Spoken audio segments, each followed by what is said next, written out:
Tema 22 de la parte general. El ordenamiento jurídico administrativo. El derecho administrativo, concepto y contenidos. El derecho administrativo básico dictado en virtud del artículo 149.1.18 de la Constitución. Tipos de disposiciones legales. Los tratados internacionales. Bueno, pues hablamos ahora del ordenamiento jurídico administrativo, el derecho administrativo, concepto y contenidos. Entonces, la característica fundamental de un Estado de Derecho radica en el sometimiento del propio Estado a la ley, principio que se proclama ¿dónde? Pues en nuestro artículo 1 de la Constitución española. De forma que España se constituye en un Estado social y democrático de derecho, que propugna como valores superiores de su ordenamiento jurídico la libertad, justicia, igualdad y el pluralismo político. El Estado de Derecho nace de las innovaciones de la Revolución Francesa de 1789, pasando a la administración a corresponderle el derecho emanado del Parlamento y estando sometida a las decisiones del Poder Judicial, que va a ejercer una tutela sobre los derechos de los particulares. Sin embargo, la administración no solo se va a someter al derecho emanado del Parlamento, sino que ella misma puede crear, por vía reglamentaria, normas de organización, de derecho, etc. Entonces surgen dos sistemas a lo largo de la historia.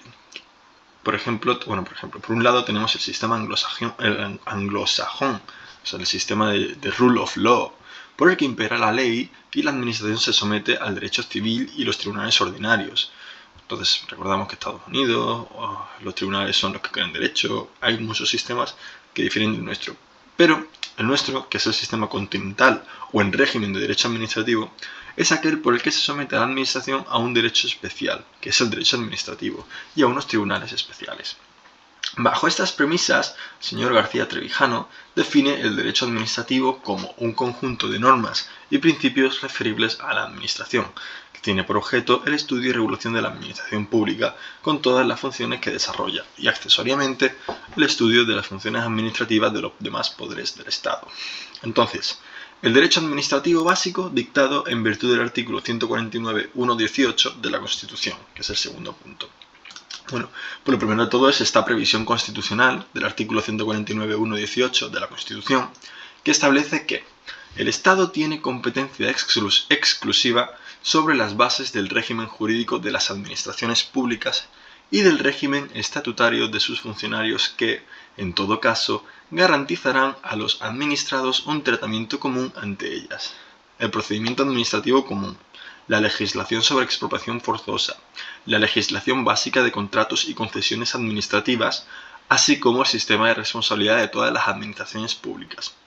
Como ejemplos de esta normativa tenemos la Ley de Régimen Jurídico del Sector Público 40/2015, la Ley de Procedimiento Administrativo Común de la Administración Pública 39/2015, el Real Decreto Legislativo 5/2015, porque se aprueba el texto refundido del Estatuto Básico del Empleado Público 5/2015, la Ley de Expropiación Forzosa de 1954, la Ley de Contrato del Sector Público 9/2017, la Ley Reguladora de Base de Régimen Local 7/1985, el Real Decreto Legislativo 781 de 1986, que es el texto refundido del régimen local, y el Real Decreto Legislativo 2/2004, que es el texto refundido sobre la Ley Reguladora de Haciendas Locales. Luego, cada comunidad autónoma podrá, en defensa de sus propios intereses generales, establecer las peculiaridades que le convengan dentro del marco que la Constitución y su propio Estatuto de Autonomía le hayan atribuido sobre la misma materia, quedando el derecho estatal de carácter supletorio en todo lo que no sea de aplicación básica y que no haya regulado la comunidad autónoma.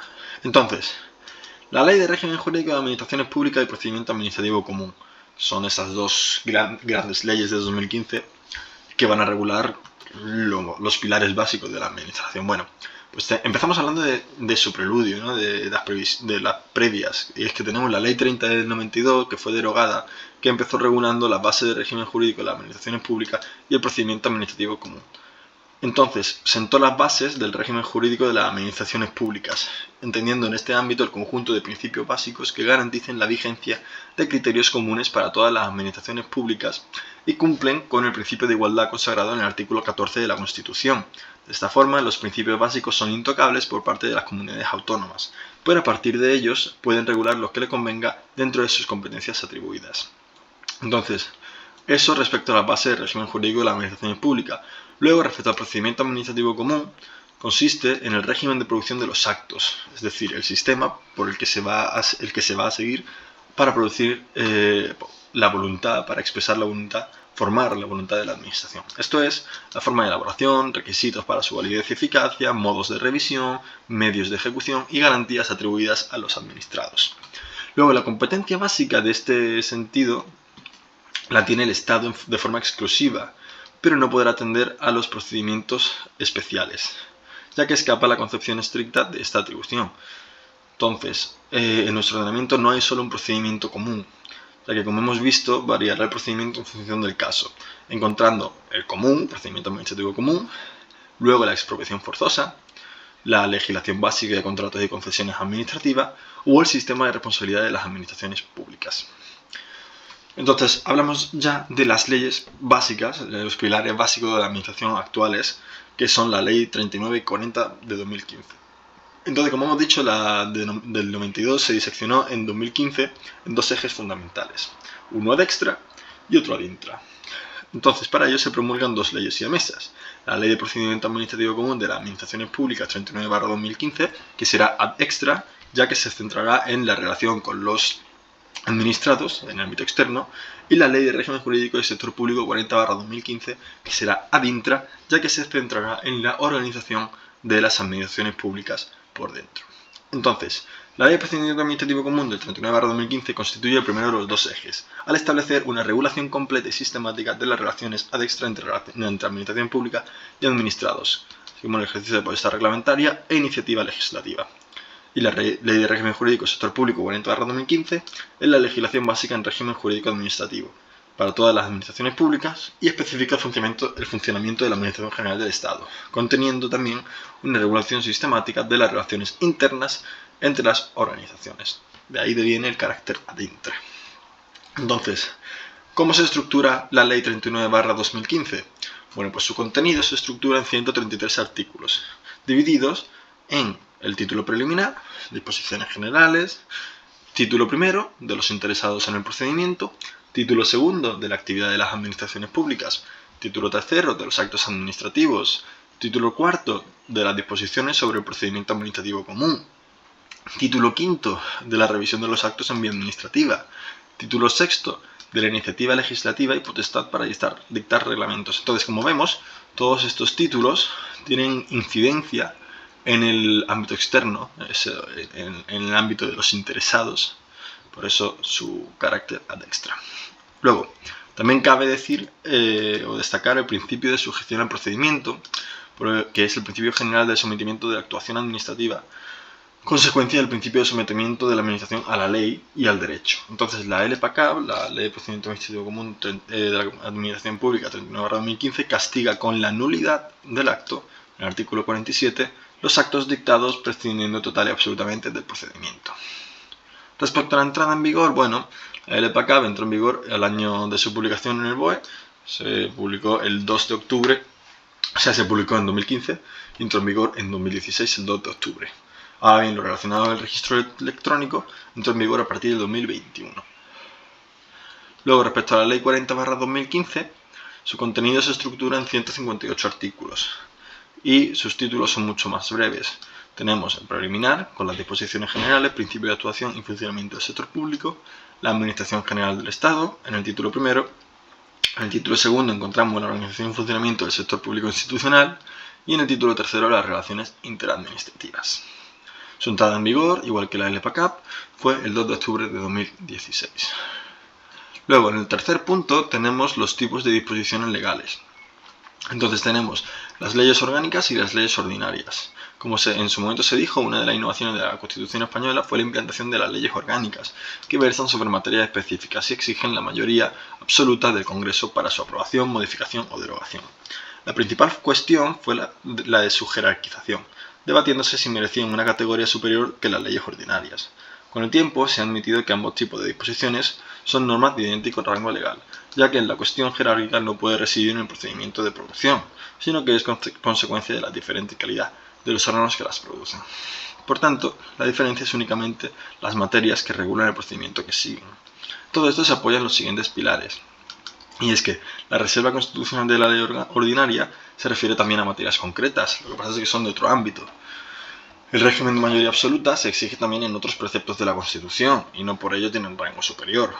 Y a nadie se le ha ocurrido pensar que las leyes ordinarias que se aprueban por unanimidad o mayoría absoluta tengan por ello un valor normativo superior a otras leyes ordinarias. Entonces, la jerarquización se resuelve sobre todo a través de esos tres pilares básicos, o pilares explicativos o determinantes. Luego, las disposiciones normativas con fuerza de ley, los decretos legislativos y decretos ley. Entonces, a estas disposiciones se les atribuye el mismo rango o fuerza que una ley formal, pero no proceden del poder legislativo sino del ejecutivo. Ambas clases de normas son dictadas por el gobierno, de forma que en los decretos legislativos el gobierno hace uso de la delegación legislativa otorgada previamente por las Cortes Generales, y en caso de decretos leyes se utiliza en virtud de la facultad conferida constitucionalmente cuando exista una extraordinaria y urgente necesidad, que se intenta con estas condiciones que se evite legislar a través de decretos leyes, cosa que en ciertas ocasiones hay gobiernos que lo han hecho, pero el objetivo de la propia Constitución era evitarlo. Y también tenemos las leyes marco de transferencia y de armonización reguladas en el artículo 150 de la Constitución, de forma que las Cortes tienen la facultad de dictar normas legislativas, podrán atribuir a las comunidades autónomas la facultad de dictar normas legislativas en el marco de los principios fijados por una ley estatal. Entonces, la ley marco supone una delegación de la facultad normativa del Estado en favor de las comunidades autónomas en virtud de lo que establezca la ley. El Estado podrá transferir o delegar a las comunidades autónomas facultades, mediante ley orgánica, facultades correspondientes a titularidad estatal de alguna materia que por su propia naturaleza sean susceptibles de transferencia o delegación. Y también el Estado podrá dictar leyes que establezcan los principios necesarios para armonizar las disposiciones normativas de las comunidades autónomas, aun en materias atribuidas a las mismas cuando así lo exija el interés general. Y por último, en este tema tenemos los tratados internacionales que su naturaleza, que pueden contener normas derogatorias de otras que formen parte del derecho interno de un país. Y para que en tales casos produzcan efectos, es necesario que se publiquen por los estados, de acuerdo con sus propias normas, como norma de derecho interno. Entonces, aquí nos referimos al artículo 1 del Código Civil, en el que se establece que las normas jurídicas contenidas en los tratados internacionales no serán de aplicación directa en España, en tanto no hayan pasado a formar parte del ordenamiento jurídico interno mediante su publicación en el BOE, de lo cual se deduce que serán fuentes directas desde su publicación, obligando a entes y a ciudadanos. En el artículo 96 de la Constitución se establece que los tratados internacionales válidamente celebrados, una vez publicados oficialmente en España, formarán parte del ordenamiento jurídico.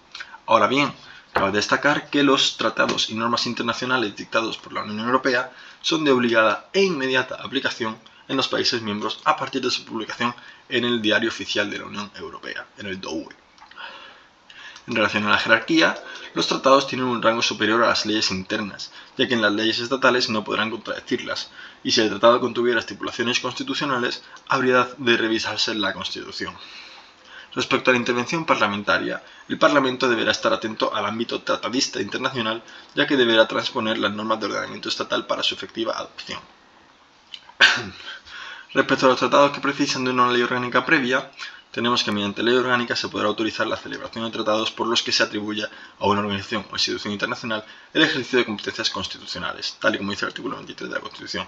El artículo 94 de la Constitución dice que la autorización de las Cortes es una pura formalidad para prestar consentimiento y que se requerirá para tratados de carácter político, convenios de carácter militar, integridad territorial del Estado, obligaciones financieras para la hacienda pública o modificación o derogación de alguna ley. Luego, los tratados en requisito previo dice que los restantes tratados o convenios no comprendidos en los apartados anteriores no precisan de requisito previo alguno, si bien el Congreso y el Senado serán inmediatamente informados de su conclusión, tal y como dice el artículo 24 de la Constitución.